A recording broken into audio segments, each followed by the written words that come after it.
അസ്സലാമു അലൈക്കും വറഹ്മത്തുള്ളാഹി വബറകാതുഹു. പ്രിയപ്പെട്ട സുഹൃത്തുക്കളെ, നൂറെ ഹബീബ് മജ്ലിസ് ധാരാളം വിവാദങ്ങളും ആരോപണങ്ങളും ആക്ഷേപങ്ങളുമൊക്കെ നേരിടുന്ന സമയത്ത് പോലും നൂറെ ഹബീബ് മജ്ലിസ് അതിൽ പങ്കെടുക്കുന്ന ആളുകളുടെ എണ്ണം കൂടുന്നു എന്നല്ലാതെ കുറയുന്ന അല്ലെങ്കിൽ ആ മജ്ലിസ് തകരുന്ന ഒരു കാഴ്ച അത് കാണാൻ ആഗ്രഹിക്കുന്ന ധാരാളം ആളുകളുണ്ട്.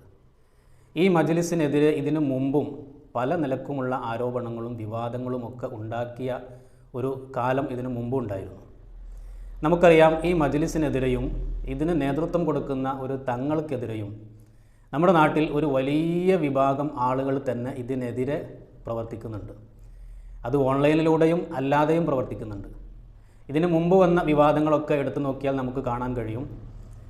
ഈ ഫേസ്ബുക്ക് അതുപോലെ തന്നെ യൂട്യൂബിലൊക്കെ വീഡിയോ ചെയ്യുന്ന ആളുകൾ, അതിൽ തന്നെ ഫേസ്ബുക്കിലെ സൂപ്പർ സ്റ്റാറുകളായിട്ടുള്ള വലിയ വലിയ പണ്ഡിതന്മാർ എന്ന് തോന്നിപ്പിക്കുന്ന രൂപത്തിലുള്ള വലിയ തലയെക്കെട്ടുകാരൊക്കെ വന്ന് ഇദ്ദേഹത്തിനെതിരെ രംഗത്ത് വരികയും ഇദ്ദേഹത്തിൻ്റെ ഭാഗത്തു നിന്നുള്ള ചെറിയ പോരായ്മകളെ പോലും വലിയ രീതിയിൽ എടുത്തിട്ട് ഇദ്ദേഹത്തിനെ വളഞ്ഞിട്ട് ആക്രമിക്കുന്ന രംഗങ്ങളൊക്കെ മുമ്പും നമ്മൾ കണ്ടിട്ടുണ്ട്.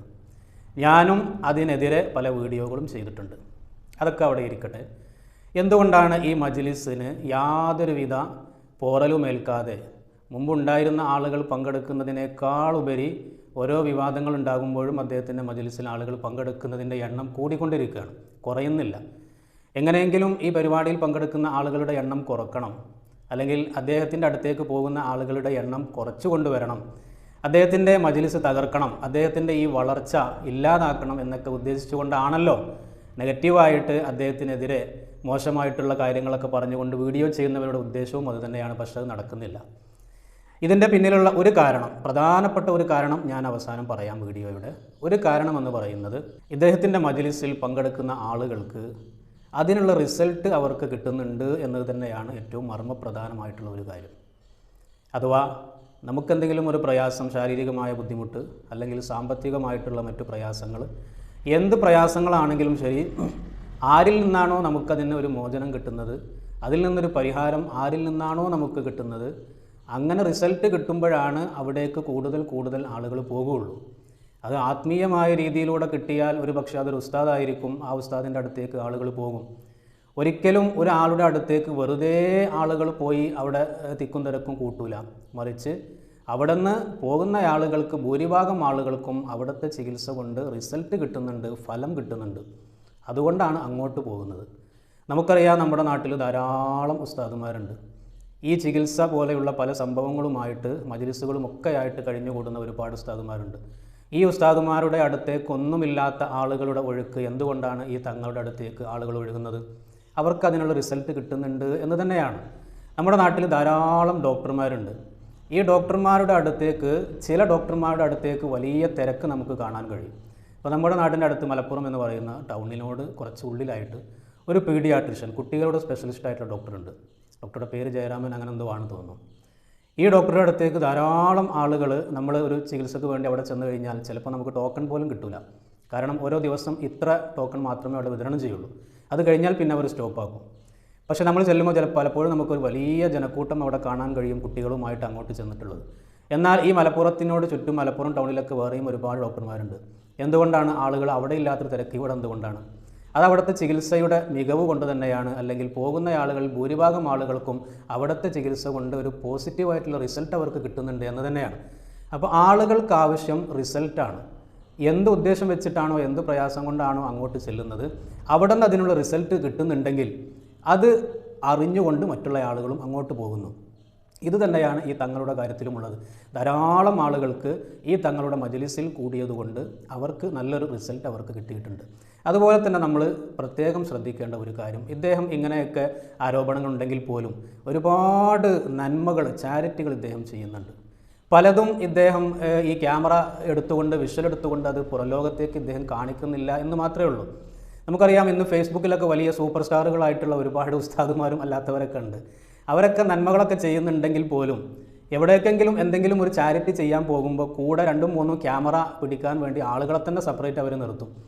4 ആംഗിളിൽ നിന്നും വീഡിയോ എടുക്കും. എന്നിട്ട് അതിനെ കുറച്ച് BGM ഒക്കെ കുത്തിക്കയറ്റിയിട്ട് അതെങ്ങനെയെങ്കിലും സോഷ്യൽ മീഡിയ വഴി പ്രചരിപ്പിച്ച് 4 സപ്പോർട്ട് കിട്ടാനും ലൈക്കിനും ഷെയറിനും വേണ്ടിയിട്ടാണ് ഇവരുടെ മെയിനായിട്ടുള്ള ഉദ്ദേശം. എന്നാൽ ഈ തങ്ങൾ ധാരാളം യതീമുകളായ കുടുംബങ്ങളെ, അനാഥയായിട്ടുള്ള ഒരുപാട് കുടുംബങ്ങളെ ഈ വ്യക്തി അദ്ദേഹത്തിന് കിട്ടുന്ന പണത്തിൽ നിന്നും അവർക്ക് വേണ്ടിയിട്ട് അദ്ദേഹം ചെലവഴിക്കുന്നുണ്ട്. ഒരുപാട് യതീമുകളായ കുട്ടികൾക്ക് വിവാഹത്തിനാവശ്യമായ പണം, സാമ്പത്തികമായ സഹായം ചെയ്യുന്നുണ്ട്. ഒരുപാട് യതീമുകളായ കുടുംബങ്ങളിലേക്ക് മാസാമാസം അവരുടെ ചെലവിന് വേണ്ടിയിട്ട് നല്ലൊരു തുക അദ്ദേഹം കൊടുക്കുന്നുണ്ട്. അപ്പോൾ ഇദ്ദേഹത്തിന് കിട്ടുന്ന പണത്തിൽ നിന്ന് ഇദ്ദേഹം നല്ലൊരു തുക ഇദ്ദേഹം ചാരിറ്റിയിലൂടെ ഇദ്ദേഹം ചെലവഴിക്കുന്നുമുണ്ട്. പലതും ഇദ്ദേഹം പുറം ലോകത്തേക്ക് അറിയിക്കുന്നില്ല. ഇന്നിപ്പോൾ ഒരു ചാരിറ്റി ചെയ്യുന്ന ആളാണ്, നന്മ മരമാണ് എന്ന് മറ്റുള്ളവർക്ക് തോന്നിപ്പിക്കുന്നതിന് വേണ്ടിയിട്ടാണ് പല ചാരിറ്റികളും പല നന്മ മരങ്ങളും ചെയ്യുന്നത്. എന്തിനു വേണ്ടിയിട്ടാണ്? 4 ആളുകൾ ഞാൻ വലിയൊരു ജീവകാരുണ്യ പ്രവർത്തകനാണ്, ഞാനൊരു വലിയ നന്മ മരമാണെന്ന് അറിയിക്കാൻ വേണ്ടിയിട്ടാണ് ഇവരൊക്കെ ഇത് ക്യാമറയിലും വിഷ്വലെടുത്തുകൊണ്ട് 4 ആളുകൾക്ക് മുമ്പിലേക്ക് ഇറങ്ങി ചെല്ലുന്നത്. എന്നാൽ ഇദ്ദേഹം അത് ചെയ്യുന്നില്ല. എന്നാൽ പലപ്പോഴും ഇദ്ദേഹത്തെ നേരിട്ടറിയാവുന്ന പല ആളുകളും ഈ കാര്യങ്ങൾ പറഞ്ഞിട്ടുണ്ട്. പല വീഡിയോകളിലും ഇദ്ദേഹം അത് പറയാറും ഉണ്ട്.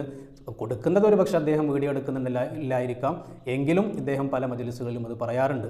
ഇരിക്കട്ടെ, ഇദ്ദേഹത്തിൻ്റെ വിജയത്തിൻ്റെ പിന്നിലുള്ള ഏറ്റവും പ്രധാനമായിട്ടുള്ള ഒരു രഹസ്യം അത് വേറൊന്നുമല്ല, ഇദ്ദേഹത്തിൻ്റെ അടുത്തേക്ക് ആളുകൾ കൂടുന്നതോ ഇദ്ദേഹം ഈ ചെയ്യുന്ന നന്മകളോ ചാരിറ്റികളോ അതിനൊക്കെ പുറമെ തന്നെ ഇദ്ദേഹത്തിൻ്റെ മജ്‌ലിസിൽ ഏറ്റവും കൂടുതൽ ഇദ്ദേഹം ചെല്ലാൻ വേണ്ടി നിർദ്ദേശിക്കുന്നതും ഏറ്റവും കൂടുതൽ ഇദ്ദേഹത്തിൻ്റെ മജ്‌ലിസിൽ ഇദ്ദേഹം പ്രൊമോട്ട് ചെയ്യുന്നതുമായ ഒരു സ്വലാത്താണ് സ്വലാത്തുൽ ഫാത്തിഹ. അല്ലാഹുമ്മ സ്വല്ലി അലാ സയ്യിദിന മുഹമ്മദിനിൽ ഫാത്തിഹി ലിമാ ഉഗ്ലിഖ വൽ ഖാതിമി ലിമാ സബഖ നാസിറിൽ ഹഖ് ബിൽ ഹഖ് വൽ ഹാദി ഇലാ സിറാത്തിക്കൽ മുസ്തഖീം വഅലാ ആലിഹി ഹഖ ഖദ്രിഹി വമിഖ്ദാരിഹിൽ അളീം. സ്വലാത്തുൽ ഫാത്തിഹ ധാരാളം മഹത്വങ്ങൾ നിറഞ്ഞ ഈ സ്വലാത്താണ്. ഇദ്ദേഹത്തിൻ്റെ എല്ലാ ദിവസത്തെയും മജ്‌ലിസിൽ ഇദ്ദേഹം ധാരാളം അത് ചൊല്ലുന്നുണ്ട്. അദ്ദേഹത്തിനെ നേരിൽ കാണുന്ന ആളുകളോടൊക്കെ ഈ സ്വലാത്ത് ചൊല്ലാൻ വേണ്ടി അദ്ദേഹം നിർദ്ദേശിക്കുന്നുണ്ട്. ഇദ്ദേഹത്തിൻ്റെ മജ്‌ലിസിൽ ലൈവ് നടക്കുന്ന മജ്‌ലിസുകളിലൊക്കെ ഈ സ്വലാത്ത് അദ്ദേഹം ധാരാളമായി ചൊല്ലുന്നുണ്ട്. നമുക്കറിയാം, ഈ സ്വലാത്തിനെക്കുറിച്ച് മഹാന്മാരായ പണ്ഡിതന്മാർ ഒരുപാട് മഹത്വങ്ങൾ നിറഞ്ഞിട്ടുള്ളതാണ് ഈ സ്വലാത്ത്. നിങ്ങൾക്ക് എന്ത് പ്രയാസങ്ങളും പ്രതിസന്ധികളും ഉണ്ടെങ്കിൽ പോലും ഈ സ്വലാത്ത് പതിവാക്കുന്ന ആളുകളെ സംബന്ധിച്ചിടത്തോളം അവരുടെ പ്രയാസങ്ങളും പ്രതിസന്ധികളും എല്ലാം നീങ്ങുകയും അവർക്കൊരു വലിയ വിജയം തന്നെ കൈവരിക്കുകയും ഈ സ്വലാത്തിലൂടെ പതിവാക്കുന്നതിലൂടെ നിങ്ങൾക്ക് ലഭിക്കുകയും ചെയ്യുന്നു. ഇദ്ദേഹത്തിൻ്റെ ഇത്രയും വലിയ വളർച്ചയുടെ പിന്നിലുള്ള രഹസ്യവും ഈ സ്വലാത്ത് ഇദ്ദേഹം പതിവാക്കുന്നു. അത് അദ്ദേഹത്തിൻ്റെ അടുത്തേക്ക് വരുന്ന ആളുകൾക്ക് അദ്ദേഹം ചൊല്ലാൻ വേണ്ടി നിർദ്ദേശിക്കുന്നു. ഈ സ്വലാത്തിനെ ഏറ്റവും കൂടുതൽ പ്രൊമോട്ട് ചെയ്യുന്നതിനുമൊക്കെ കാരണം കൊണ്ടാണ് ഇദ്ദേഹത്തിന് ഇത്രയും വലിയ വിവാദങ്ങളും പ്രശ്നങ്ങളും ആരോപണങ്ങളും ആക്ഷേപങ്ങളും ഒക്കെ ഉണ്ടായിട്ടും മജ്‌ലിസിലേക്ക് ആളുകൾ കൂടുന്നു എന്നല്ലാതെ ഇദ്ദേഹത്തിനെ അടുത്തേക്ക് വരുന്ന ആളുകളുടെ എണ്ണം വർദ്ധിക്കുന്നു എന്നല്ലാതെ യാതൊരു കുറവും സംഭവിക്കുന്നില്ല. അതുകൊണ്ട് ഇദ്ദേഹത്തിൻ്റെ പിറകെ നടക്കുന്ന ഉസ്താദുമാരോടും അല്ലാത്തവരോടും പറയട്ടെ, ഈ സ്വലാത്ത് ഇദ്ദേഹം മുറുകെ പിടിക്കുന്ന കാലത്തോളം ഇദ്ദേഹത്തിന് തകർക്കാൻ നിങ്ങളെ കൊണ്ട് കഴിയില്ല. അതുകൊണ്ട് തന്നെ നമ്മളൊരാളുടെ പിന്നാലെ വെറുതെ സൈക്കിളെടുത്ത് കൂടുന്നതിന് പകരം ഈ സ്വലാത്ത് നിങ്ങളുടെ ജീവിതത്തിൽ നിങ്ങൾ പതിവാക്കാൻ ശ്രമിച്ചാൽ നിങ്ങളുടെ ജീവിതത്തിലും വലിയ ഉയർച്ചകളും ഉന്നതികളും നിങ്ങൾക്ക് ലഭിക്കും. അള്ളാഹു തൗഫീഖ് ചെയ്യട്ടെ. അസ്സലാമു അലൈക്കും വറഹ്മത്തുള്ളാഹി.